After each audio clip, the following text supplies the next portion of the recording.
Dan penyakit yang susah diobati lainnya.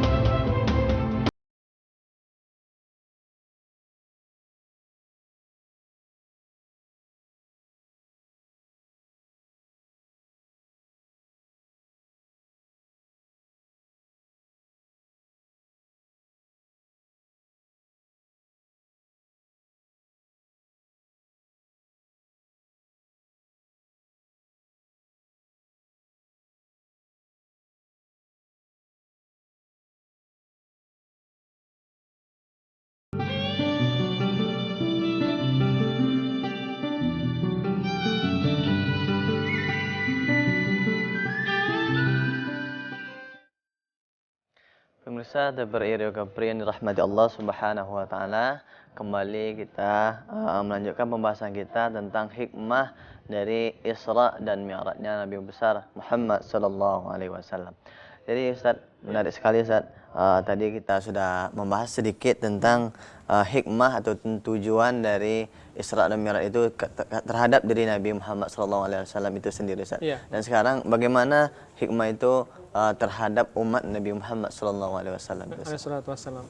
Baik, para pemirsa yang dirahmati Allah, kita mencoba sedikit untuk mengupas dari ayat ini fakta sejarah atau fakta dari aspek arkeolog, bagaimana para ilmuwan ternyata baik ilmuwan muslim ataupun non muslim berusaha untuk mengkaji sejauh mana kebenaran daripada peristiwa ini. Ya. Artinya apalagi peristiwa ini tidak begitu jauh daripada zaman sekarang nih, maksudnya baru sekitar 20 abad atau 14 abad, lebih kurang. Artinya tidak begitu susah untuk dikaji dibandingkan dengan kaum-kaum yang diungkap oleh Al-Qur'an, dan sampai sekarang ternyata belum banyak yang belum ditemukan fakta-faktanya, seperti dalam kisah Ad, ya kan, kaum Ad, kaum Samud, kemudian ada disebut dengan istana kerajaan Iram, ya kan, Iram Mazatil Imad, ya kan, lam yukhlaq mithluha fil bilad, ya kan, artinya ada kerajaan Iram yang di mana kerajaan Iram tersebut, apakah itu sebatas sejarah, kisah, atau memang ada faktanya. Artinya, nah ini manusia atau para ilmuwan, arkeolog ini berusaha untuk mendapatkan menggali seperti ini. Iya. Kalau Masjidil Haram masih ada, Masjidil Aqsa masih ada, nah, gitu kan. Artinya tidak begitu susah untuk menemukannya. Nah, bagi orang-orang yang beriman, bagi kaum mukminin, ketika ini dikupas, dikaji, tentu akan menambah iman mereka. Nah, ini hikmahnya yang perlu diambil. Artinya, Al-Quran berbicara sesuai dengan fakta sejarah yang berlaku. Realitanya ada, dan itu berlaku pada apa yang Allah kisahkan. Apalagi ketika Allah yang berfirman. Artinya, ketika ini merupakan suatu kebohongan, maka ini akan melemahkan Islam itu sendiri, melemahkan iman tentunya. Nah, maka ketika peristiwa ini terjadi dan itu sesuai dengan fakta, dengan realita, dengan akal manusia, dan sesuai dengan ilmu, keilmuan, maka di sini menjadi suatu hal yang menarik. Maka kita kaitkan dengan kajian al-i'jazul ilmi, kemukjizatan aspek ilmiahnya. Nah, kalau kita melihat di sini gambar mungkin bisa ditayangkan, ada gambar di sini bagaimana banyak yang mencoba untuk meragukan akan kebenaran dari peristiwa ini. Bagaimana peristiwa yang begitu pada waktu itu berlaku selama 1 bulan, ya kan, pergi 1 bulan pulang, hanya dilakukan dalam satu malam. Nah, ini menjadi menarik dikaji oleh para ilmuwan, baik Muslim maupun non Muslim tentunya. Nah, kalau kita melihat di sini ada gambar di mana kita berada, bumi ini, kan? Ini ada beberapa planet-planet yang ada di jagat raya, di angkasa luar, dan di mana bumi kita ini. Nah, ada begitu luasnya kita melihat, dan sangat kecil sekali bumi kita ini. Dan Allah Subhanahu wa taala yang menciptakan segala sesuatu di jagat raya ini, maka tidak ada hal yang mustahil ketika Allah berkehendak. Nah, ini yang Allah sebutkan juga dalam surah Yasin, innama amruhu idza arada syai'an ayyaqula lahu kun fayakun. Nah, di sini kita melihat dalam gambar ini dari sekian juta planet-planet yang bertebaran di jagat raya ini, disitulah kita lihat itu ada gambar we are here. Jadi satu di antaranya itu adalah bumi kita ini. Disitulah kita.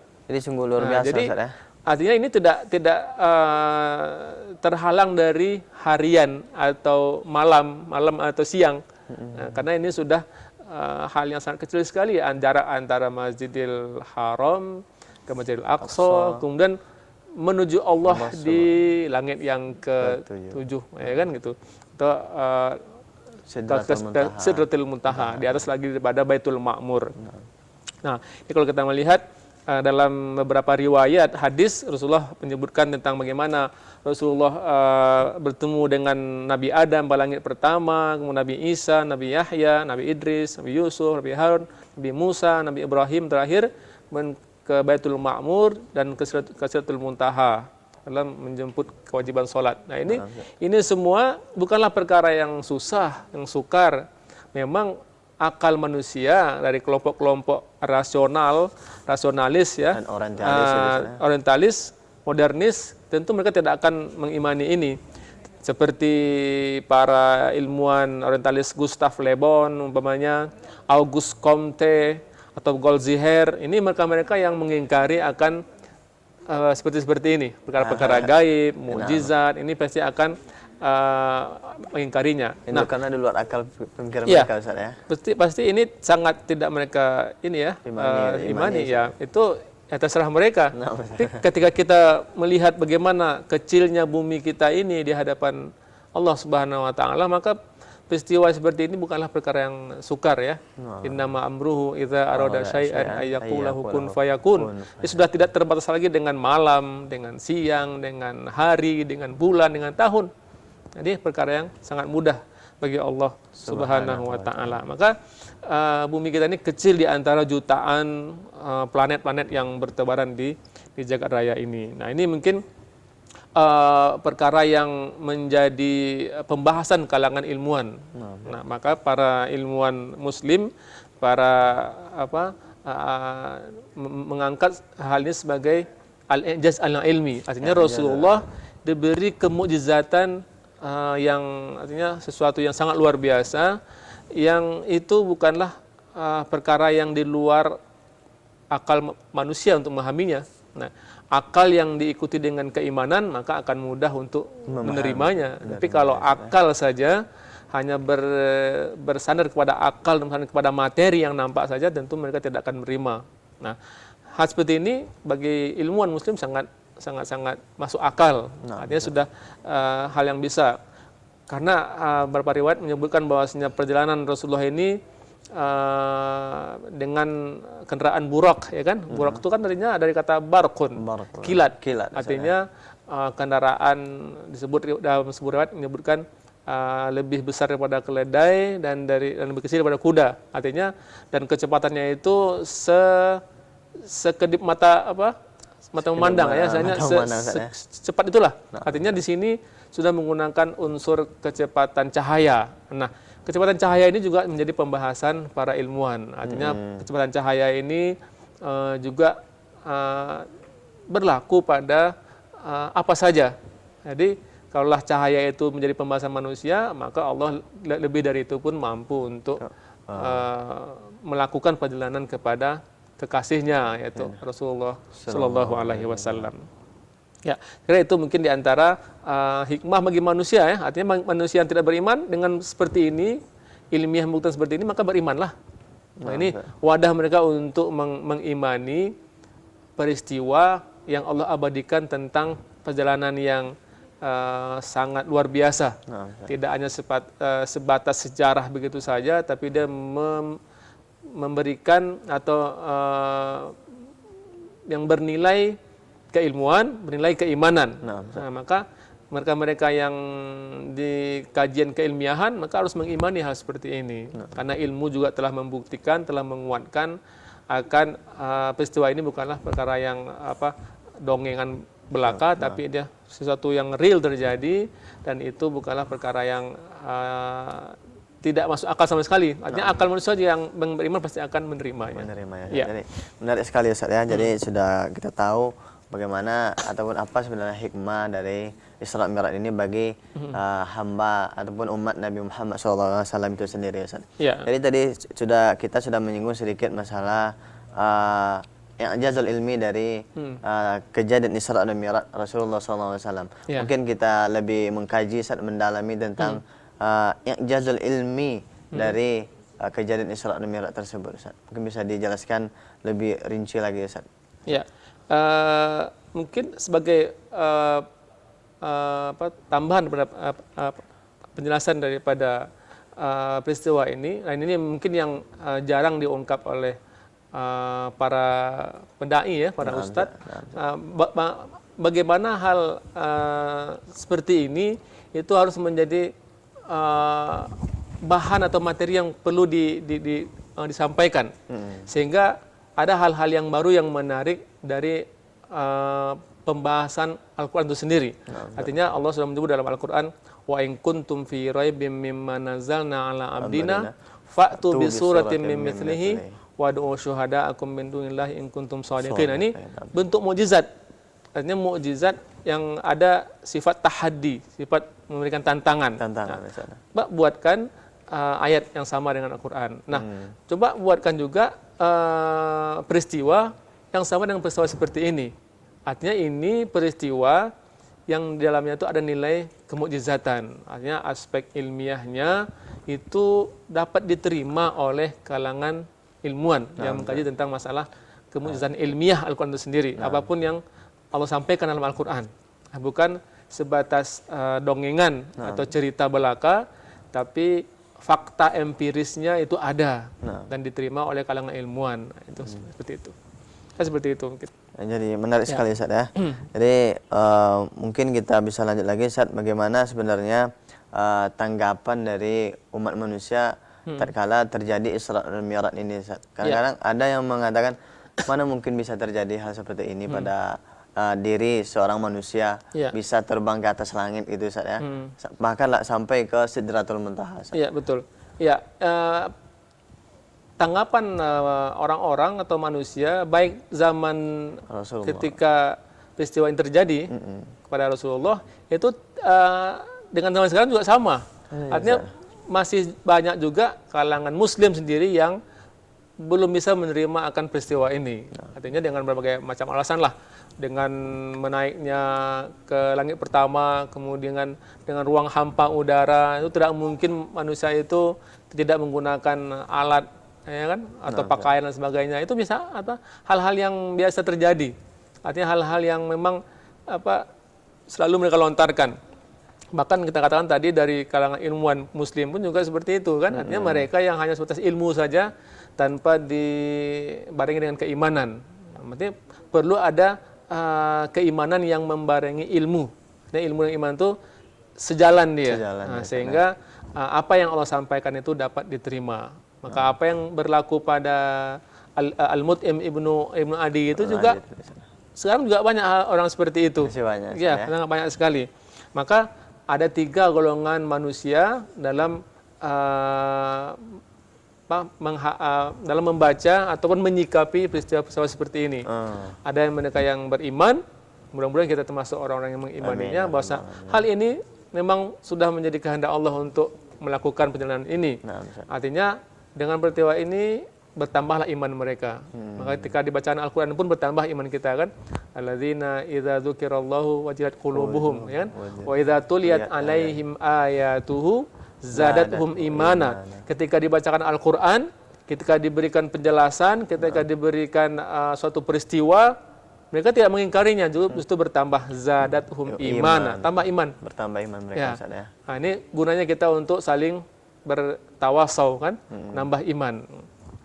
Wa idza tuliyat alaihim ayatu zadatuhum imana wa ala rabbihim yatawakkalun, bertawakal kepada Allah. Nah, ada juga di antara kalau orang mukmin seperti ini, contohnya keimanan Abu Bakar Ibnu Abi Quhafah, ataupun para sahabat-sahabat yang kuat iman yang lainnya. Mereka tidak sedikit pun goyah. Lebih dari itu pun kata sahabat yang kuat imannya, kami akan mempercayai kalau memang itu bersumber dari Rasulullah SAW. Kemudian ada juga mereka yang memang dari awalnya kufur, kafir, ya, Abu Jahal, Abu Lahab dan lain sebagainya, memang dari awalnya seperti itu, maka apa yang datang dari Rasulullah pun, apa yang berlaku dari Rasulullah pun mereka akan mengkufurinya, akan mengingkarinya. Itu juga berlaku zaman sekarang. Nah, ada di antara mereka yang ketiga, yaitu kalangan orang-orang yang disebut juga dengan munafik, menampakkan keislaman, keimanan, pada hakikatnya mereka menyembunyikan kekufuran. Nah, ini biasanya orang-orang yang Islam abangan istilahnya kan. Nah, seperti ini, ragu saya dengan Islam seperti ini. Masa memberikan berita yang tidak masuk akal, tidak rasional, tidak sesuai dengan fakta, maka banyak mereka juga yang murtad, banyak mereka juga yang terpengaruh dengan pemahaman-pemahaman orientalis dalam tanda kutip mereka yang non-muslim. Nah, ini metodologi mereka dan sebagainya, sehingga mereka goyah imannya, maka banyak yang mengkritik Al-Quran, banyak mengkritik ayat-ayat Al-Quran, terutama yang berhubungan dengan peristiwa-peristiwa seperti ini. Nanti ada lagi peristiwa-peristiwa yang lainnya. Maka tentu keimanan kita bertambah kuat dengan adanya pembuktian secara ilmiah akan kebenaran peristiwa Isra dan Mi'raj ini. Nah, ini hikmahnya diantaranya adalah semakin Al-Quran itu digali, semakin kita ini terasa sedikit ilmu kita. Nah, ketika kita padukan seluruh ilmu itu untuk mengkaji, mengupas Al-Quran, maka akan semakin kuat kefahaman, keimanan kita kepada Al-Quran yang merupakan kitab, yang merupakan petunjuk, pedoman umat manusia, khususnya kepada mereka yang beriman. Jadi menarik sekali, Ustaz. Jadi mungkin bisa sekarang kita ataupun kemarin mungkin saat tanggal 27 Rajab Ustaz ya. Dan sekarang sudah tanggal 28 Rajab. Jadi sebenarnya sebagai umat Islam, bagaimana sebenarnya kita memperingati dari Isra Mi'raj ini sendiri, Ustaz? Gimana sebenarnya saat itu? Nah, baik, kita mungkin tidak menggunakan istilah memperingati, tapi sebagaimana juga dahulu para sahabat tidak pernah memperingati yang namanya Isra dan Mi'raj Rasulullah. Rasulullah pun sendiri juga tidak pernah memperingati Isra dan Mi'raj beliau. Para sahabat juga tidak, para tabi'in juga tidak. Tetapi apa yang terkandung dalam peristiwa ini dari A sampai Z-nya, kemudian apa yang terkandung dalam Al-Quran, dan apa yang terkandung dalam hadis-hadis Rasulullah yang menceritakan tentang perjalanan beliau dalam Isra dan Mi'raj ini, itu yang mereka gali, mereka kupas, mereka diskusikan, mereka jadikan ilmu dan mereka jadikan pegangan. Nah, tentu yang terakhir yang sangat pokok sekali dari peristiwa Isra dan Mi'raj ini adalah tentang kewajiban sholat. Dan itulah mi'rajnya umat manusia. Sholat inilah satu-satunya ibadah yang Allah sendiri panggil Nabi Muhammad SAW. Langsung. Ya, langsung menghadap Allah, kan. Sementara ibadah-ibadah yang lainnya cukup dengan menurunkan dengan wahyu saja. Ya, apa zakat, puasa, haji dan ibadah-ibadah yang lainnya dengan wahyu, turun wahyu. Al-Qur'an diturunkan dengan Al-Qur'an, kan. Sementara ibadah salat ini Allah langsung panggil tentang kewajiban salat ini. Maka salat ini menjadi tiangnya agama, tiang seorang muslim, dan menjadi tempat larinya seorang muslim dari permasalahan. Karena hidup ini adalah ujian, dan ujian itu mesti dihadapi dengan keimanan. Sebagaimana sabda Rasulullah, firman Allah Subhanahu wa taala Al-Qur'an, ya ayyuhalladzina amanusta'inu bis-sabri was-shalah innallaha ma'as-sabirin. Lihat di sini Allah Subhanahu wa taala menyeru hanya orang-orang yang beriman saja. Karena orang-orang yang berimanlah yang sanggup untuk bersabar, dan dengan setelah sabar mereka langsung menjalin hubungan dengan Allah dengan salat, dan sesungguhnya Allah bersama orang-orang yang bersabar. Innallaha ma'as-sabirin. Nah, di sini kita lihat bagaimana salat tidak bisa lepas daripada seorang muslim. Artinya salat ini menjadi kebutuhan seorang muslim, mukmin. Maka Allah menyuruh, ya ayyuhalladzina amanu. Anda orang beriman pasti akan diuji. Dan yang diuji itu bukan fisik semata, tapi yang paling utama adalah ujian terhadap keimanan. Ahasiban nasu ayyutraku ayyaqulu amanna wa hum la yuftanun. Apakah mereka manusia itu akan dibiarkan saja berkata kami beriman, kami mukminin, tapi mereka tidak akan diuji? Oh, tidak. Tidak bisa dibiarkan saja, ya.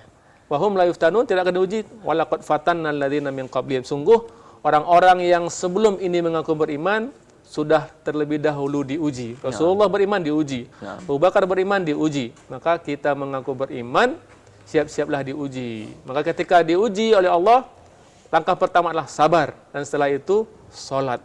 Nah, Ustaz, jadi menarik sekali, Ustaz, ya.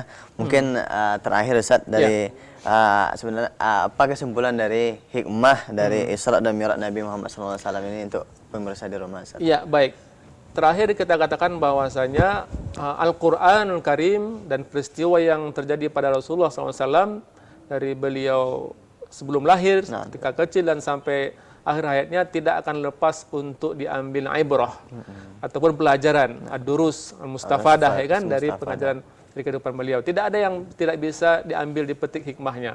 Maka kewajiban kita untuk terus mengkaji, terus mengupas sehingga betul-betul Rasulullah menjadi uswatun hasanah. Laqad kana lakum fi Rasulillahi uswatun hasanah. Maka peristiwa Isra Mi'raj ini sangat banyak sekali yang bisa kita ambil hikmah dari berbagai aspek kajian yang bisa kita ambil.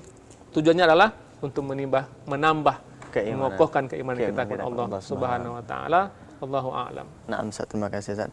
Baiklah, pemirsa TVRI Kapri yang dirahmati Allah Subhanahu wa taala, telah kita kupas tentang bagaimana hikmah dari Isra dan Mi'raj Rasulullah SAW ini. Sebenarnya kalau kita pengen mengkajinya lebih dalam lagi, tidak cukup dengan 1 jam saja untuk mengkaji dari hikmah dari Isra Mi'raj tersebut, Ustaz, ya. Mungkin bisa kita lanjutkan di waktu yang akan datang. Baiklah, pemirsa yang dirahmati Allah Subhanahu wa taala, sampai di sini dulu perjumpaan kita dalam acara Penyejuk Kalbu. Insyaallah akan kita lanjutkan dalam masa-masa yang akan datang. Pertama, kami ucapkan terima kasih kepada Al-Ustaz ataupun narasumber kita. Semoga apa yang disampaikannya dapat kita amalkan, ataupun menjadi ibrah bagi kita bersama. Amin, amin ya rabbal alamin. Baiklah, saya mewakili kerabat kerja TVRI Riau Kapri, saya Muhammad Nabrar, mengucapkan terima kasih atas segala perhatiannya. Mohon maaf atas segala kekurangan. Wassalamualaikum warahmatullahi wabarakatuh. Waalaikumsalam.